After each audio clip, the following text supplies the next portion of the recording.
یا ماشاءالله بذار همینجا.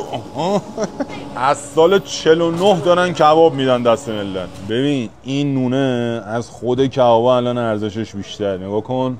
وای آخیش. بفرمایید 10 سیخ کباب کوبیده با دورچین و مخلفات 1 کیلو سوپ جو هم روش بهتون میدن، مجموعاً 850,000 تومان. روی همین سینی 5 تیکه هم تحچین براتون میفرستن. کوبیده مرغ ها. به به. بجز انواع کبابا خورش هم دارن. این قرمه سبزی مهمونداری زنگ بزن کیلویی بگیر، کیلویی 300 تومان. اینا خدا وکیلی گوشت و موشت اینا هم زیاد داره. جا افتاده مشتی. آقا اینجا خورش قیمه دارن، قرمه سبزی دارن، هم کیلویی هم پرسی. کیلویش کیلویی 300 تومانه. مهمونداری 1 کیلو همین بگیر، 1 کیلو از اون یه دونه سینی کباب کلا زیر 2 تومن میشه برای 10-15 نفر آدم. یه چی میخواد؟ اینم از زرشک پلو با مرغ 225 تومن میدن. سس گوجه میاد روش، بادمجون هم داره. اینم بادمجونشه. به واقعا دلبره. این کباب کوبیده نگیندار 250 گرمیه. اینم کباب کوبیده 250 گرمی. چنجه گوسفندی، جوجه سرآشپز، اینم جوجه مخصوصه. همه غذا هم 10% تخفیف داره. سس مخصوص جوجه سرآشپزه.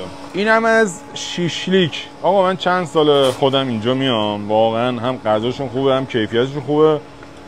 چند بارم پستشو گذاشتم کسی نیومد اصلا اعتراض کنه، همه راضی بودن خدا رو شکر. قیمتا رو میتونید برید منو رو تو پیجشون ببینید. قیمتا مناسب 10% هم تخفیف داریم. هر جای تهران هم باشین براتون ارسال میکنن. چلو کبابی جوانان از 1349 اینجا نوشته بود.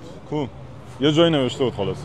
از 1349 خیابون زنجان توی ستارخان روبروی آتش نشانی.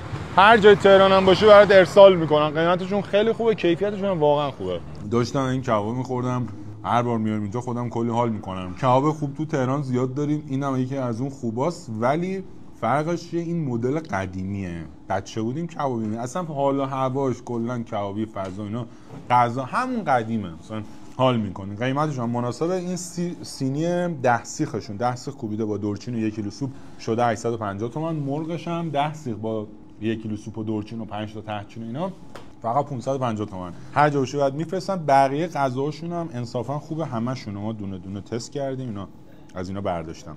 قیمتاشون هم میتونید ببینید. این چنجه است، چنجه گوسفندی. جوجهشون خیلی خوب مرینت شده و تا روز پدرم همه غذاها 10% تخفیف داره. هر جا تهران هم باشه بعد میفرستن، جاتم خالیه.